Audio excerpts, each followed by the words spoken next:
your time. So, Okay, no worries. Go all ahead, right. Jason. We'll start. Very cool. Thanks, Saeed. Hey, everybody. Thanks for joining tonight. Obviously, tonight's all about networking. It's kind of a part two, but maybe a little bit of part one as well. So it won't be too bad either way.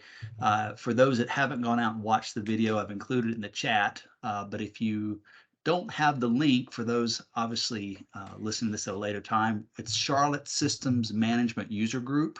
So we were welcoming again Lex Thomas tonight. He's worn many hats at Microsoft. I think what And lecture? and jerseys. Yeah, exactly, and jerseys. So we're amazed and proud to have you again. Because again, I was wowed with your networking prowess last meeting. So I'll hand the reins over to you, Lex. Thanks. Oh man, it's certainly an honor, and I certainly do appreciate it. And uh, it's just a lot of fun. And anytime I can help or explain how something works or share knowledge that I have, I'm happy to do that. And I know everybody else here is too. So it all works out. Everybody learns something from somebody. Nobody's an island. Um, speaking of that, last week we went over some things, and I just wanted to, or last time, I guess it was more than a week ago. Um, I just want to see if anybody had any questions from anything that we covered on our last session. I wanted to kind of start there. So, any questions?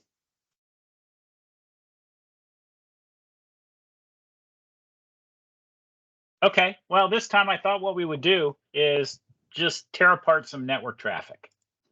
I'm going to go ahead and start capturing. I'm going to use Network Monitor to do this. Let me share my screen.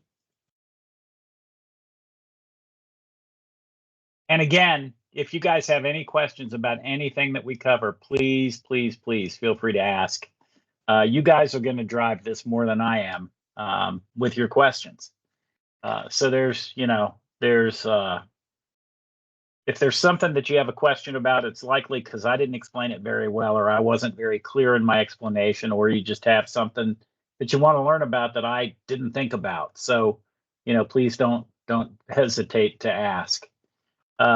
Network Monitor will start up, and you'll get the start page. A lot of people ask me why I like Network Monitor. I like Network Monitor for a couple of reasons. The first thing is that it's very extensible. I know Wireshark's kind of the industry standard, and I use Wireshark all the time as well. In fact, I'll show you how to do some of the things I do in Netmon. I'll show you how to do those in Wireshark as well. The big advantage to Wireshark, of course, is that it'll run on just about anything. There's Wireshark for Mac. There's Wireshark for Linux, I think. There's Wireshark for Windows. And so it's got a much larger footprint in the marketplace than Network Monitor does. But Network Monitor was actually one of the first, even I think before Ethereal, which is what became Wireshark. Anyway, when you start up Network Monitor, you get a list of network interfaces here in the Select Networks pane. You can go in and put network adapters in promiscuous mode. Promiscuous mode just means that they will forego the MAC address check when they see traffic. Normally, your network adapter, if it sees traffic that doesn't have its MAC address in the destination MAC address field, it'll normally throw that traffic away. Promiscuous mode turns that check off so that we can capture traffic that isn't necessarily destined to our machines. Now, there's another component to that, because most of the time you're going to be behind a switch, and switches also don't send traffic that's not destined to your machine to the port that your machine is plugged in on. So promiscuous mode has kind of become a little bit of a less valuable feature, but it's still there. You can still do it. If you're in an environment where you're capturing on the backbone of a switch, you'll be able to see everything that crosses all of the ports in the switch. And so it's interesting that it's there, and it's useful in certain situations.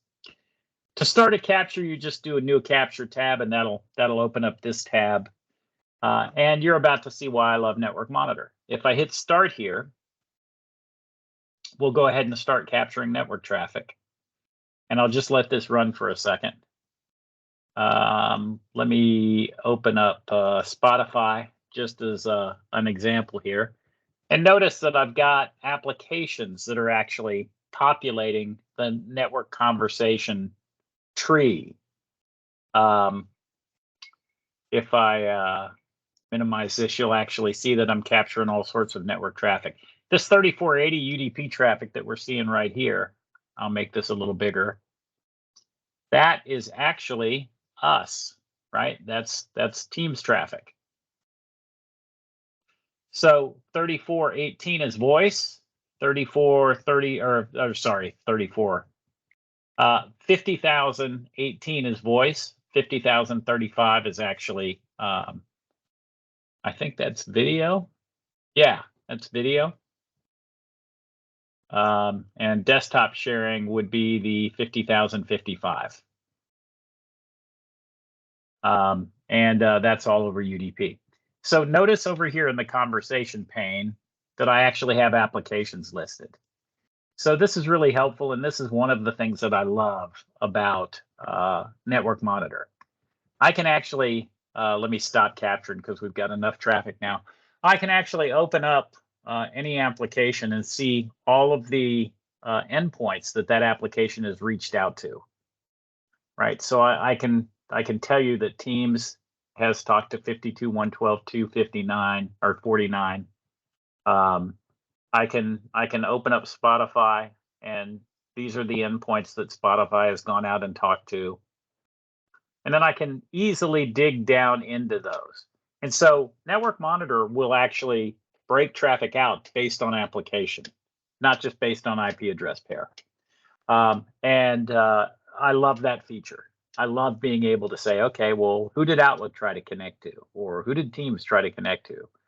Or who did OneDrive try to connect to? In this case, Spotify connects to a lot of different backend servers. We've got both TCP and UDP traffic in this IP address pair. So let's open up a TCP session, and I will tear that apart for just a second. Let me fix this little sizing bug.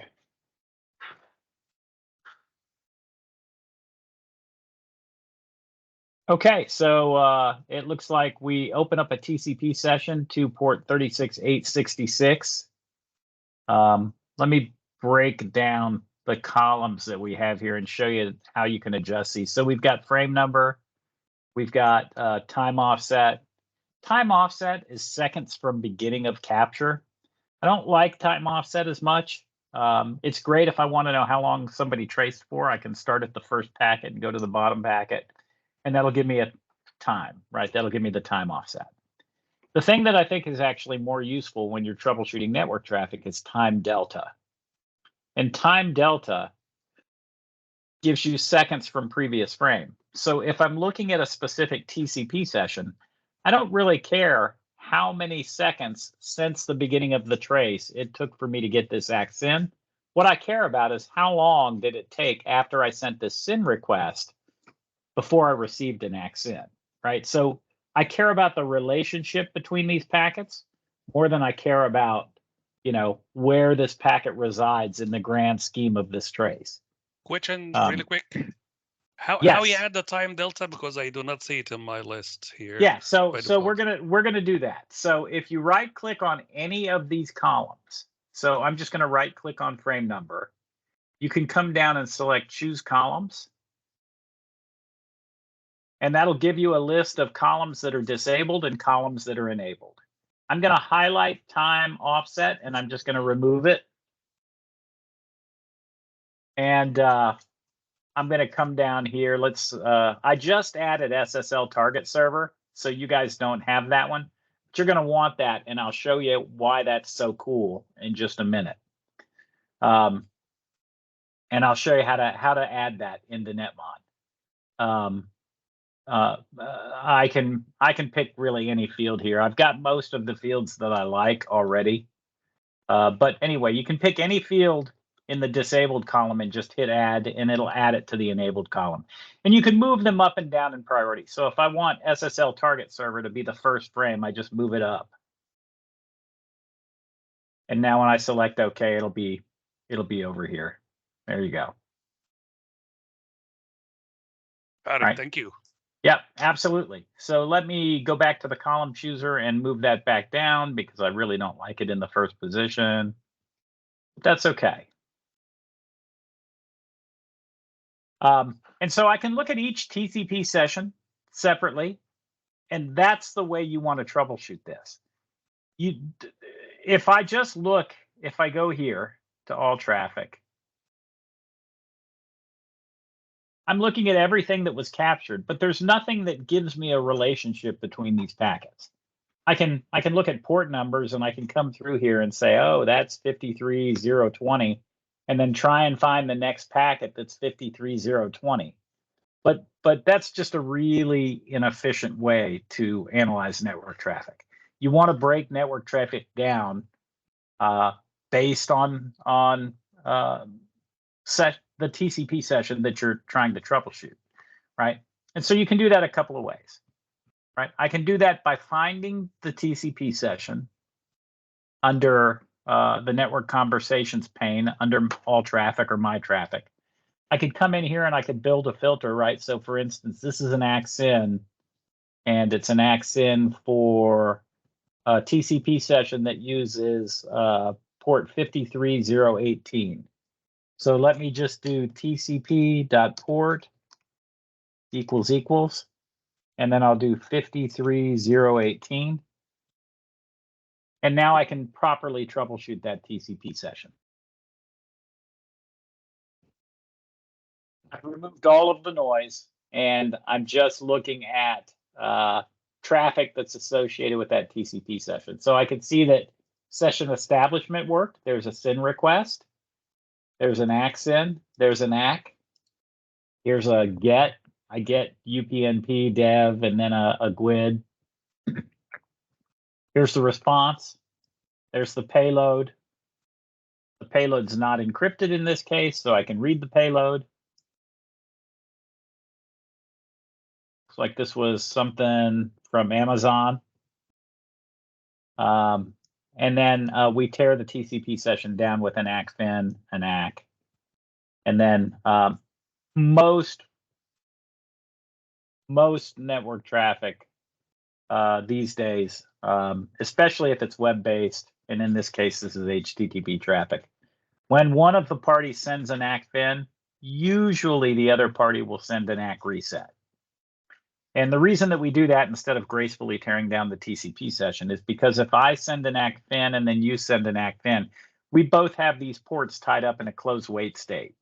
If I send an ACK reset, that tells everybody in the path and both endpoints to completely reset the TCP session, which immediately puts those ports back in the available port pool.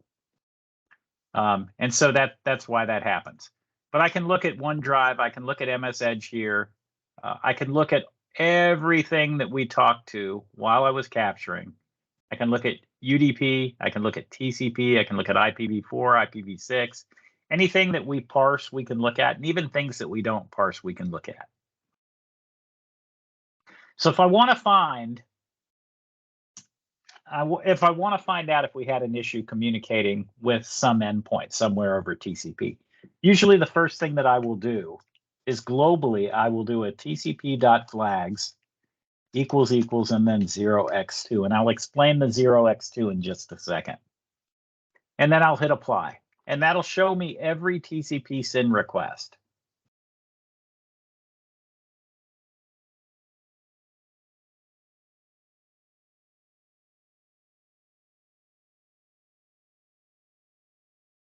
So this is every TCP session that was spawned after I started capturing. And there are 146 TCP sessions that were established. So now I'm going to change that 2 to a 12, and that'll show me all of the ACK-SYNs. So if I've got 146 SYN requests, I should have 146 ACK-SYNs. I already can tell you that I'm not gonna because I see the SYN retransmits, but that's okay. So we'll hit apply here.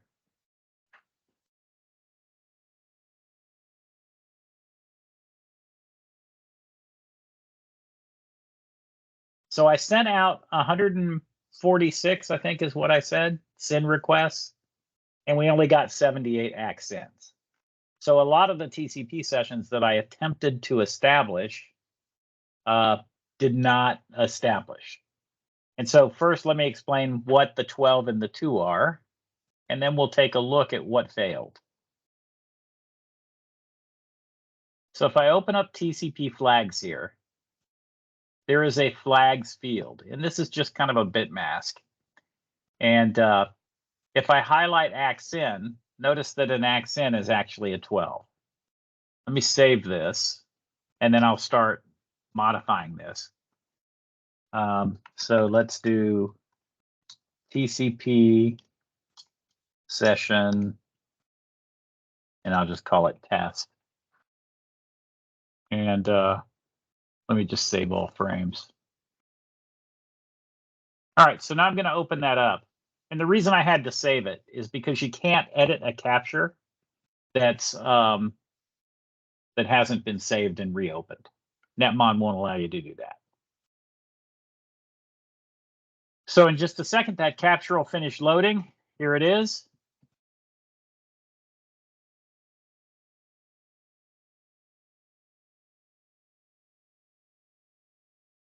So let's find those SYN requests again. Here they are. If I highlight any of them,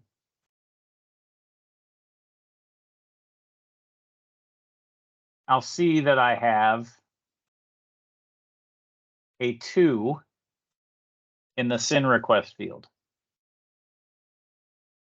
All right, so one thing that everybody should know when using Network Monitor, and I think Wireshark does it the same way, is anything that I highlight will highlight that value in the hex details. So this is actually just the raw data that this becomes an interpretive representation of, right? So we know how big each field is, we know what the bytes in each field mean. And so we can take this data, right? And we can actually interpret it so that it's easy to read, so that it's in English. And that's how this works, right? We pick this raw data up off the wire, we pass it through parsers, and then parsers parse that data and give us something that's easy to read. So for instance, if I shut this, or I'll make this really skinny, right? I can tell you all sorts of things already about this packet. So 0800 means it's an IP packet.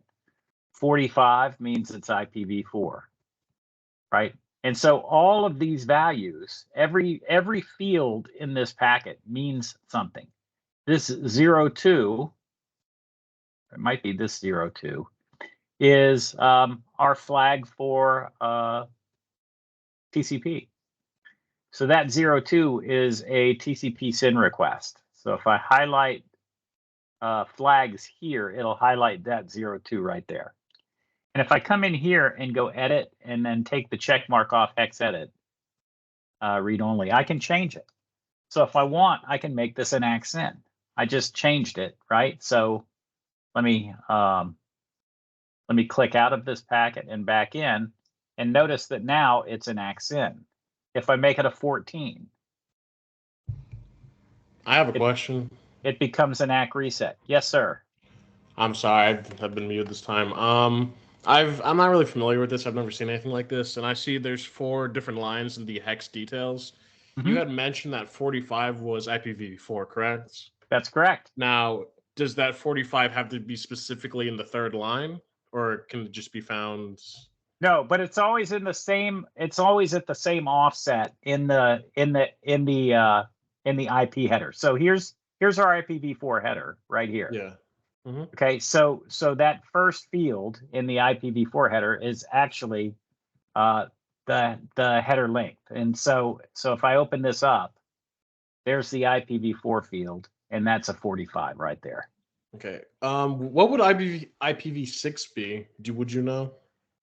Or is that entirely different? No, it is different. I can't remember off the top of my head, but let's go look.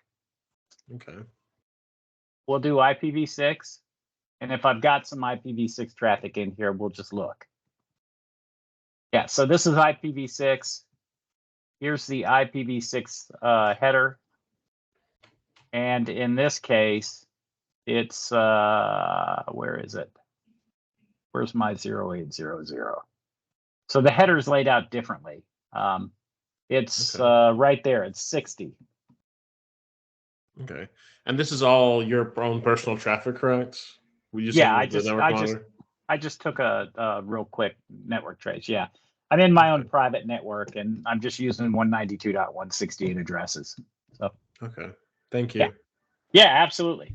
And so every field is located in a specific place, right? Every field gets interpreted because of where it is located, at least for the header portions of these, right? The IPv4 header is well defined. There's an RFC that says, hey, the first bit equals this. The next 2 bits equal this. The next 4 bits equals something else. The next 2 bits might equal something else.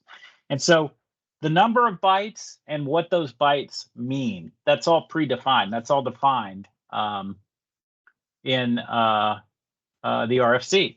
And so really anybody that writes any sniffer has done is they've taken the RFC, they've written a way to take those raw bytes, that those hex details. Actually, it comes in as 1 and 0s, but then it gets compressed kind of into hex. And then those fields are predefined for the most part. So when you're writing a parser, when you're writing a sniffer, you have to be able to take that raw data and convert it into something that's easy to read. And that's all this is. It's not magic. It's just understanding where things are. Now, the reason that I happen to know it is because in the early days of Network Monitor, instead of typing in a filter like IPv4, you actually had to know what offset and what the value was. And so it kind of got drilled into my head early on. And so I can do this fairly easily. And if you practice it, it's pretty easy. It's not, this is pretty easy as long as you do it enough to remember it. So we'll do TCP flags equals, and then 0x12, because I think I converted that first one into an ACK-SYN and left it. I might have changed it to an ACK reset, actually. I think I changed it to an ACK reset, which is a 14. So let's try that.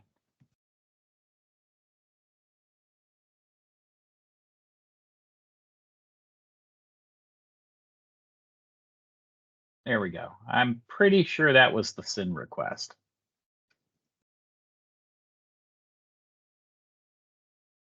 So let's turn this back into a SYN.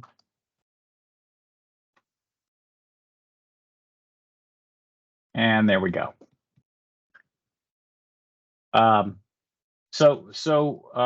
Pretty straightforward. So if you know where things are and you understand how these parsers are actually written, you can do some kind of neat stuff. One of the things that I just did is I added SSL target server. And the reason I did that is because it used to be here. Let me hide this column now. Let me remove this column. Until a couple days ago, let me let my filter. If you looked for TLS client hellos, which is how we start negotiating for a certificate in TLS, this is what you got. And if you wanted to figure out who we were targeting, let's say you were trying to troubleshoot a Teams issue, or you were trying to troubleshoot, I don't know, anything, an issue to a specific website, you would have to actually open every client hello, come down either in the frame details, and then open up the client hello here, and then open up the handshake, and then the client hello, and then the server name to figure out who we were actually asking for a cert from, what cert we were going after. And so it's also right here in the hex dump, and it's actually converted into ASCII here. So you can read it out of the hex dump as well. So that one's events.data.microsoft.com. This one's bing.com. That's Bing. That's officeapps.live. So what I did was I went into the parser for SSL.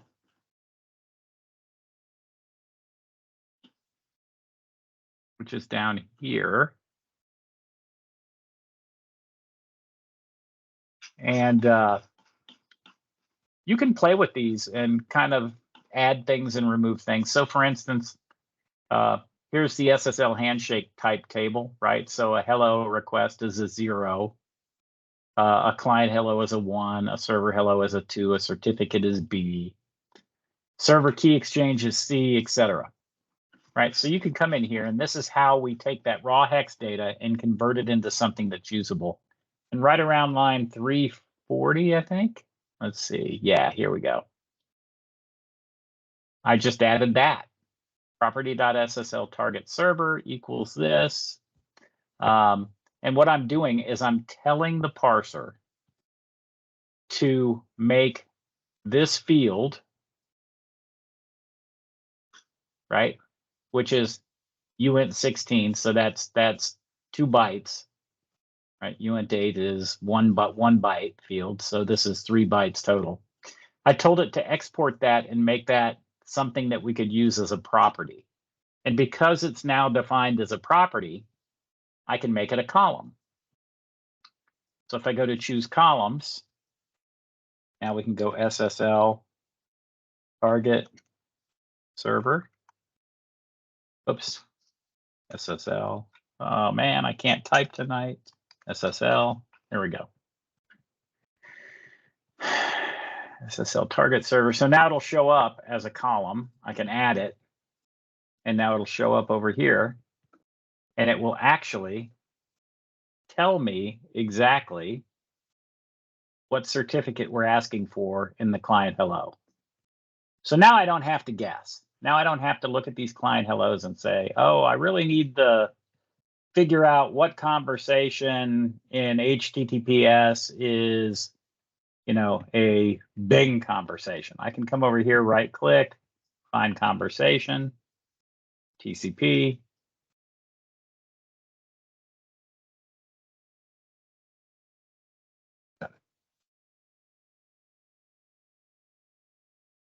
And Lex, have you ever had to build a parser from scratch, for new protocol, or have you? I have, yeah, I have, absolutely. And have you ever had to reverse engineer a protocol that you didn't have documentation for? So by changing, bits in your capture and then replaying it to try and figure out what was going on. I've never had to do that. So one of the things that I used to do, and I used to teach this class all the time. One of the things that I used to do in the class was I'd actually have the people in my class, my students, actually write a parser in netmon. And so there is a protocol called Bone. And so let's talk about what Bone is. Bone is actually a protocol that was designed for earlier versions of Network Monitor. So and I can take these off because they died. Can you guys hear me okay? Yeah, just fine. Yes. Okay. So before Network Monitor 3X, we used to be able to remotely connect to anybody that was running the Network Monitor agent. So if you wanted to trace on a machine, you could tell your copy of Network Monitor to attach to the Network Monitor agent on a different machine. And as long as you had permissions to do that, it would capture, but everything you would see in Netmon was actually on that box, not your box, right? Because you were attached to the agent. Well, the way that we advertised those agents was using a protocol called Bone, B-O-N-E. And Bone's a very, very simple protocol. And so what I would have people do is write a parser for Bone. And so I can, let me see if I still have it. I think I might still have Bone. Hang on. And does Netmon currently have any type of distributed sniffer capability? No, we removed that because it was all net bias based. Mhm. And when security issues kind of raised their heads, two things we lost. We lost the ability to do that. And there's not really a good reason to do it anymore anyway. You can use NetSH, you can use PowerShell, there are a million ways to capture traffic nowadays. So it was just it became a kind of a security liability to continue to allow that. And so when Netmon was rewritten from the ground up, that's Netmon 3.0, it was all of that was removed. We also removed the ability to retransmit. So you used to be able to come in here and build a packet and then transmit it as many times as you wanted. Go figure. Somebody thought that that might be a good way to do a denial of service attack. And so we disabled the ability to do that as well. So let me see if I've got the parser in here. Here's old class. Those are just slides. Network class and tools. I might not have it anymore, but we could write one. That would be for another night. We wouldn't write one now, but I'll happily come back and do a how to write a Netmon parser class if you guys are interested. And so since that functionality has been disabled to retransmit the packet, I'm assuming that editing the trace, the benefit is simply to help you understand what the different values in the Absolutely. protocol. Yeah. So for ICMP, for example, here, let me open one. There's one of these traces in my class that I used in class all the time. So I'll open that up real quick and I'll show you exactly what I mean by that. So here's my network class. There's the old bone trace. All right, so here is a, oh, that reminds me, there's one more thing I want to show you when we're done here.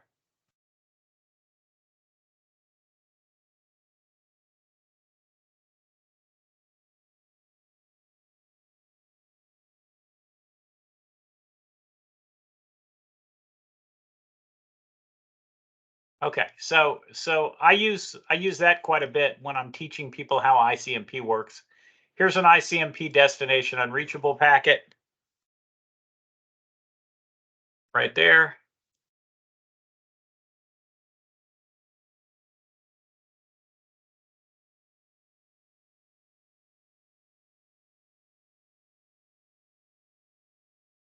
Okay, so I talk about generally how you should actually pay attention to ICMP, because ICMP can tell you a lot about the environment that you're in and why things fail to connect. So in this case, we get a destination unreachable, host unreachable, which means, hey, name resolution worked here. I got an IP address, but I can't find that IP address. I went to the router that owns that subnet, that owns that network ID, and it doesn't respond. So destination unreachable. All right, so if I do some editing here, we can change that 1 to a 2, and this message becomes protocol unreachable. And in this case, it's telling me that, hey, you tried to get to UDP on this box and it didn't work. Right? So a 3 is port unreachable. Hey, you tried to get to port 53 on this box and this box wasn't listening on port 53. 4 is my favorite. And it's kind of weird and geeky to have a favorite ICMP message, and I understand that. I'm working through that with my network therapist. Nevertheless, I love 04. 04 is fragmentation needed DF flag set. So the reason I love this is because this is an easy fix. When people say, oh, you know, I'm having trouble, I can connect to it from this network, but I can't connect to it from that network. I'm like, okay, let's take a look. And this is one of the first things that I always look for. What this means is that there is something in the path that is trying to fragment traffic because its MTU size is smaller than the MSS size that we negotiated when we negotiated the TCP session. So if I say I can do 1460 and you say you can do 1460, we'll try to talk at 1460. But if there's something in between that can't do 1460 and it hasn't modified the MSS so that I don't know that it's in the path, it won't pass that packet because it can't pass a 1460 byte packet. It's too big. Hopefully, if you have an disabled ICMP, we'll get an ICMP destination unreachable message back saying fragmentation needed, DF set. What this means is the intermediate device is smart enough to tell us, hey, you set the don't fragment flag, and because I can't fragment this, I can't send it. Normally, if I sent a 1400 byte packet, I'm just going to use a round number, and you could only pass 1200 bytes, you would fragment. You would send a 1200 byte packet, and then you would send another 200 byte packet.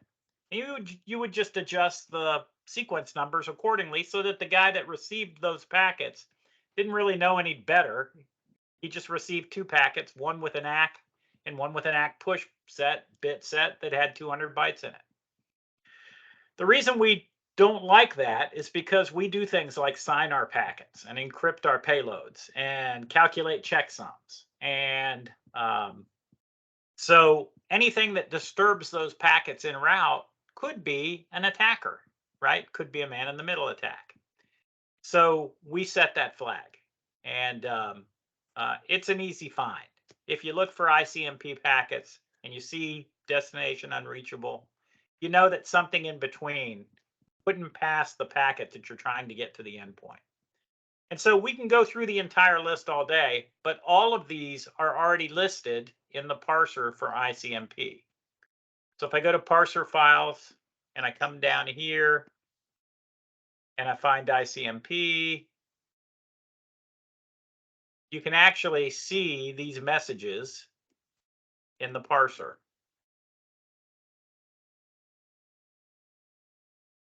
And they're down here somewhere. I just have to find them.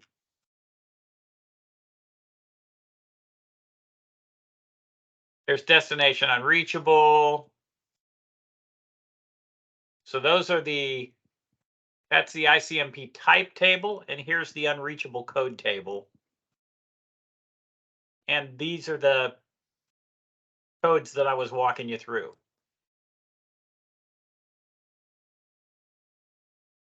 Right? So if it's a 0, it's network unreachable. If it's a 1, it's host unreachable. If it's a 2, it's protocol unreachable. 3 is port unreachable. There's 4, fragmentation needed, DF flag set. These are the codes that you can get back for ICMP. And this case value is just the value that you will find in the ICMP unreachable code field in the packet.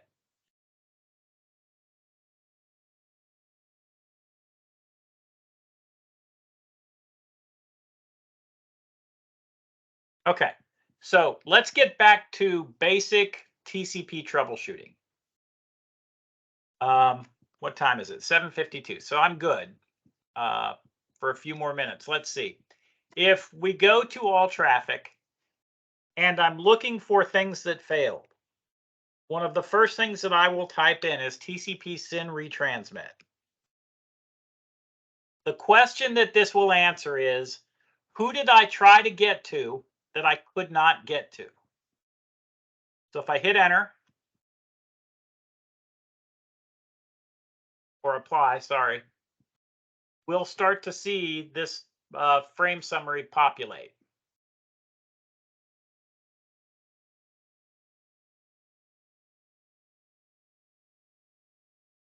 And there's a bug in Netmon. That's why you keep seeing me go to color rule. If I have a frame assigned a color rule, and then I scale up, it doesn't scale up unless you go turn color rules off and then back on. So that's just a bug. And I'm just working around that by cutting the color rule off and back on. All right, so these are all sessions that we attempted that we couldn't get to. So the next thing I'm going to do is look at what this actually is, right? So I noticed that almost all of these are 2-port 8009. Now, I actually don't know what this is right now, but I do know that we tried a couple of different addresses here. So I'm just going to go in the middle, and I'm going to highlight that one, and I'm going to highlight this, which is the destination address field in the IPv4 header. That'll highlight the hex value for that address. So 192.168.50.180 is C0A832B4. So if I come up here, I can now do search ASCII or search hex, sorry, and I can enter that value in between the quotes. So I'll do C0A832B4. And let me hit apply here. And there we go. So apparently we can talk to that endpoint for some things, right? It just doesn't have anything listening on 8008 or 09, 80,009 or 8009. Nothing on that port. Now, a lot of times I'll get lucky and find a DNS query. I did not, in this case, find a DNS query. But remember that if that's the destination address, I had to find out about that address somehow. And usually that's going to be DNS. And so when I do this type of filter, normally what I'll see is a DNS query that comes back. Let's do Spotify, and I'll give you an example of that. Where is Spotify going to an external address? Here we go. It's 34.158. That'll work. So let's remove this filter. Now, obviously, it's translated, so I know that it's Spotify already, but that's okay. We're going to do the same thing. So we're going to pretend I don't know that it's Spotify. 22 9E FD DA. And if I hit apply here and go to all traffic, here's my DNS query. And if I open up the DNS query, I can see that the question that I asked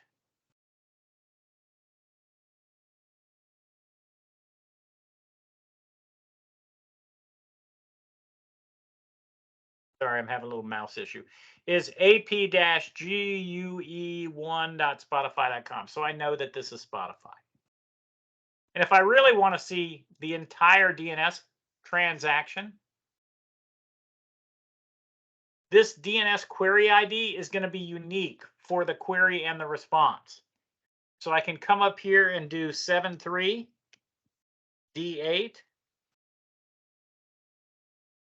And that will give me the DNS query right here and the DNS response. Now, there are other packets that hit on, and that's because all of these packets have a 73D8 somewhere in them. But in this case, there's the DNS query and there's the DNS response.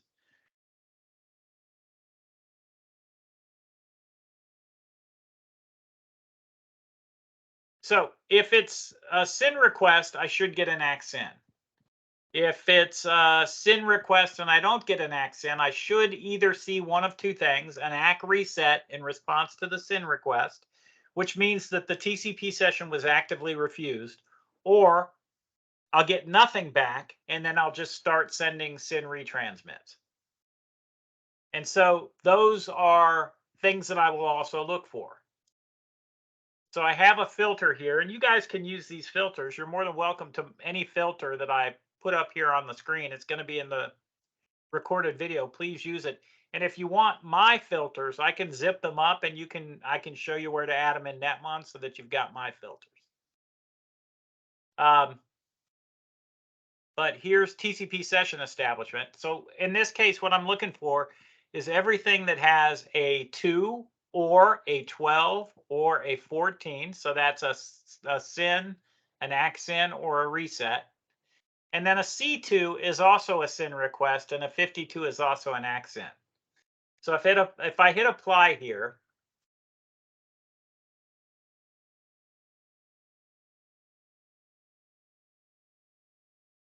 that's every SYN, ACK-SYN, and ACK reset. So if I see a SYN request and I get an ACK-SYN, I know that's good. SYN, ACK-SYN, that's good. If I see a SYN request and I see the next packet is an ACK reset, my next question is, are they paired together? So in other words, this one uses a source port of 52993. This ACK reset is for 52990. So I don't really care about that ACK reset. I can go look for the TCP session that actually belongs to, but we didn't fail session establishment there. So 52993, did I get an ACK-SYN for 52993? I'm not sure if I did or not. So let's do this. TCP.port equals 52. And what did I say? 52993. So now if I got an ACK-SYN, we'll see it. If I had to retransmit, we'll see that. So there's the SYN request. I never got an ACK-SYN for that. And I identified that pretty quickly.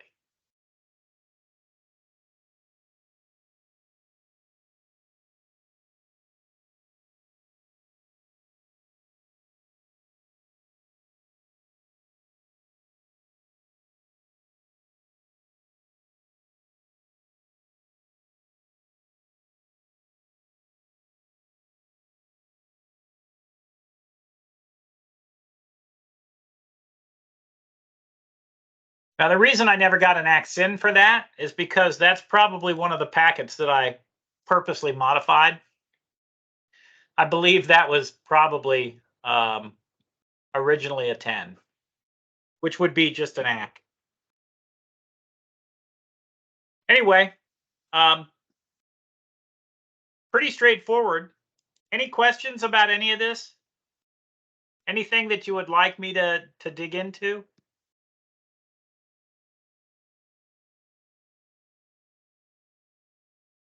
So for the younger crowd, does Netmon have parsers built for Xbox Live traffic, and is Xbox Live traffic typically encrypted, or is it game dependent upon whether or not they're encrypting their traffic or not? Well, Xbox Live traffic sends both encrypted and unencrypted traffic, but there's not really anything special about the traffic that it sends. There's not an Xbox specific protocol. It just uses TCP and UDP and DNS and all of the stuff that already exists. It'll use HTTPS. It'll send traffic over 443.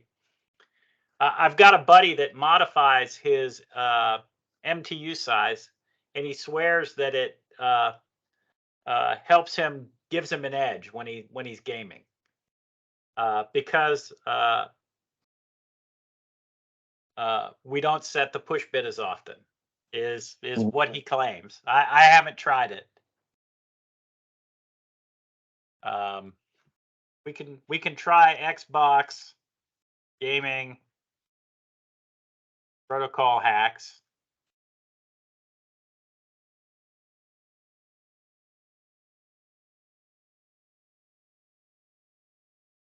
Anyway, it's interesting stuff. I've never tried it, but there's not anything special that I'm aware of that the Xbox does. I haven't actually gone out and purposely tried to capture Xbox traffic. If I did, it would mostly be broadcast anyway, because my net card's not going to pick up traffic unless it's a broadcast or a multicast, or it's directed at me. Yeah, I mean, you could always put your box in line with. You could. Yeah. Oh, that's a great trick. That's a great tip. Did I tell you guys how to capture iPhone and iPad and Android traffic last time? Did I show you that? No. Okay, let me show you that. I use this trick all the time. So I get customers that say, hey, I can't get Office working on my tablet or phone. And so here's how you capture that so that you can figure that out. Windows has the ability to turn itself into a hotspot. And as long as that functionality has not been disabled, you can turn hotspot mode on, and then that gives you a shareable network connection. Right? So in this case, this is test Wi-Fi LXT. If this was a Sunday, I would go to Starbucks and rename it Starbucks Free Wi-Fi.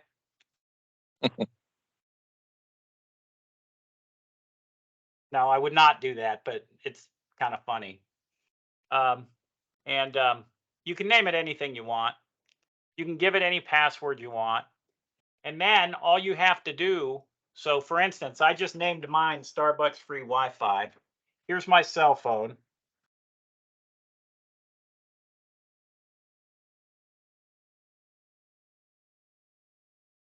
If I go to settings here,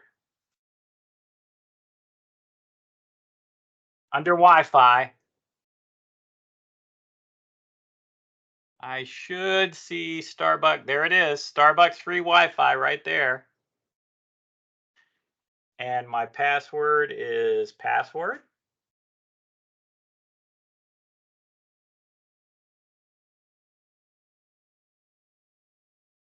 And now I have joined the Starbucks Free Wi-Fi network. And now when I come into Network Monitor and start capturing,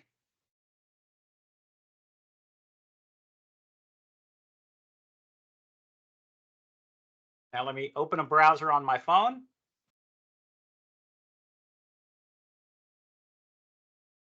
I'm on Amazon right now. Let me get off of Amazon. Somewhere I haven't been lately. Let's go to Reverb. So I'll go to reverb.com. There it is. I'm on reverb.com. Now I'm going to stop the trace.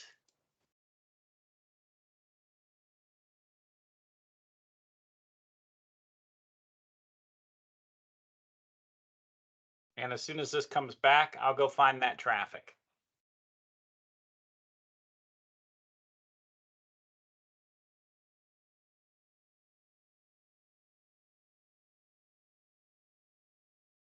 And of course, it picks this time not to come back.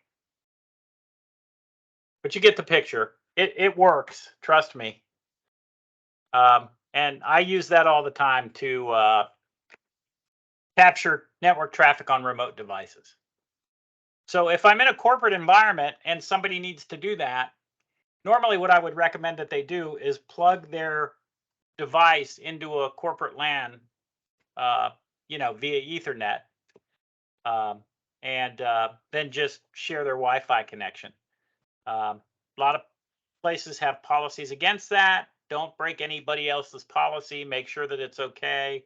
Make sure that they understand what you're doing and why you're doing it, because you gotta stay legal here. But you can absolutely do that. We don't decrypt anything, so if it's encrypted, it's going to be encrypted. It's just a good way to capture network traffic when you're trying to troubleshoot a remote device.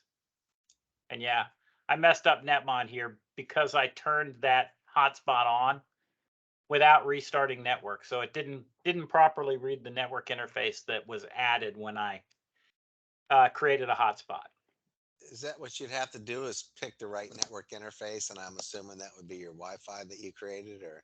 Yeah, so when you create the hotspot, you get some different options here, right? Like if I was wired LAN would be one of the options that I could share. And then I can share that over. I can actually share it over Bluetooth.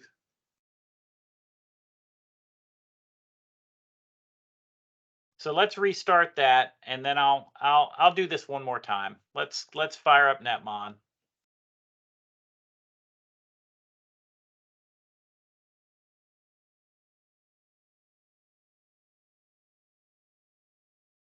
And let's go new capture.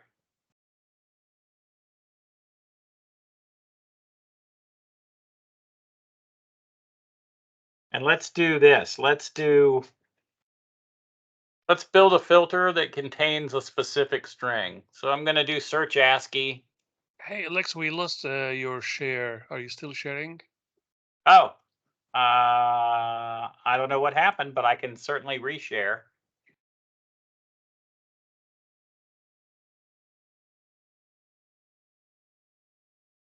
See it now. Thank you. What are you eating? Hang on a second. Oh. Sorry, new puppy. Okay, there you go. So let's just say, I don't know. I don't want to go to Reverb again. Let's go to eBay. So I'm going to just type in here, eBay.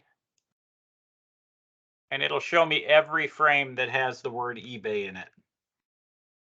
Okay, so I'm going to apply that and start capturing. Make sure my phone is still attached. It won't be because I killed it. Let's go reattach to Starbucks. Hang on a second. There it is. Okay, I'm attached to Starbucks free Wi-Fi again. And I'll just come in here and go to ebay.com.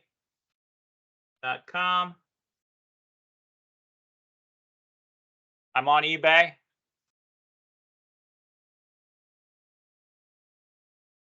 And look at my screen.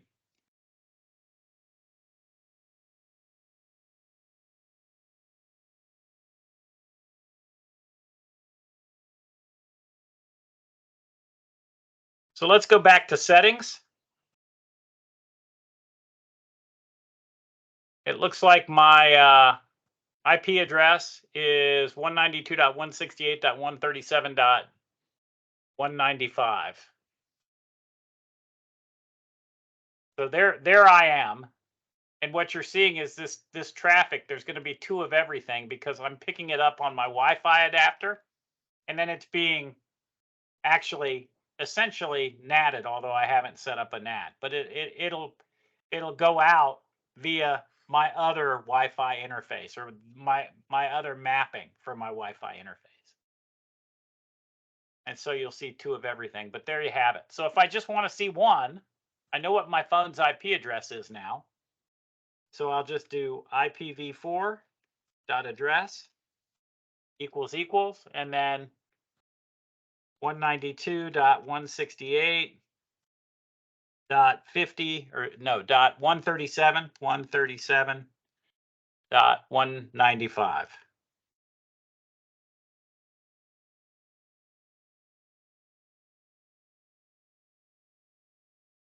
And there you have it. That's my cell phone.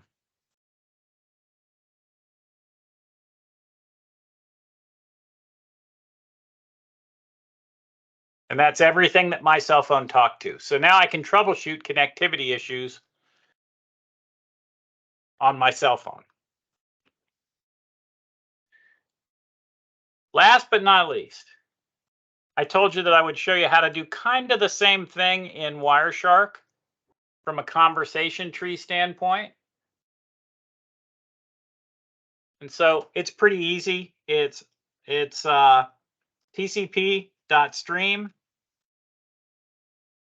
EQ and then the number of the stream. So Unfortunately, that's really tiny, isn't it? Can you share this one, please? Oh, yeah. Thank you.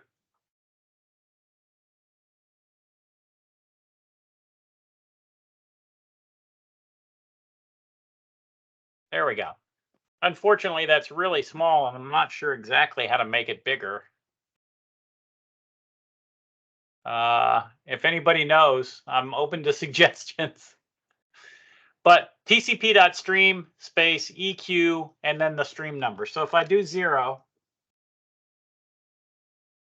that's the first TCP session, right? If I do 1, that's the second TCP session. If I do 2, that's the third TCP session. And I can walk through the entire trace. I just have to kind of do it manually. If anybody knows a better way to do it, let me know. Well, I mean, the right click on any packet and show the TCP conversation. Is that what you're talking about? Or yeah, absolutely. And that's how you get to that point, but that doesn't allow you to walk through them, right? Right. Yeah. Yeah. So that's what you're talking about, is just right click on any packet and then that'll automatically write that filter. And that's tiny. I don't know what I did to make it tiny. And so I'm not really sure how to fix it, but there you go. So you could do that, but then you'd have to find the packet that was in the stream that you were interested in. And that's a good way to go. I'm not saying that that's bad. You have to just find it. Right? Yeah, I'd already start on the send, right? Yeah. Yeah. Or the yeah, hello. Exactly. Yeah. And then you just have to figure it out. Yeah, exactly. It's trial and error, but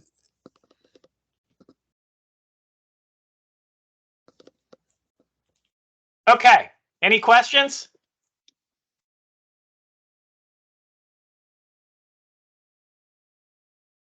Okay, Jason, I guess we're pretty much done.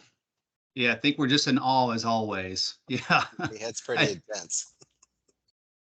Yeah, Oh, well, thank man, you so much, Lex. Yeah, I'm happy to do it. And if you guys want to do some more, just let me know. We can dig into something else. We can write a parser if you want to do that. We can build filters and save them and export them and build color rules and whatever you guys want. I love doing it. It's super appreciative too. So we can, it sounds like we need to send that poll out and ask, what they're looking for the advanced networking diagnostics, because I'd like in networking capturing to certificates, right? It's kind of a dark art, right? But once you understand that it's common sense, but it takes a lot of time to get to the point where it is common sense, for most people. So the more types of training we can go to like this, the better. Wait, there are people that understand certificates? Is that what I just heard? I've met a few. They're rare. I'm just kidding. Yeah, they're out there. You just have to kind of know. It's like the Wizard of Oz analogy. Who's the wizard? You kind of have to know who that wizard is behind the smoke and mirrors. Yeah. All right. Well, guys, it's been a long day. Yeah, absolutely. And I still don't know if my house is okay. So, man, thank you again for having me. It's been my pleasure. And Jason and Saeed, if anybody has any questions after this, or you guys know, I'm happy to help. So thank you so much. Thank you. We definitely appreciate it. Thank you so much. Thanks. All right, thanks, guys. I'll see you later. Bye.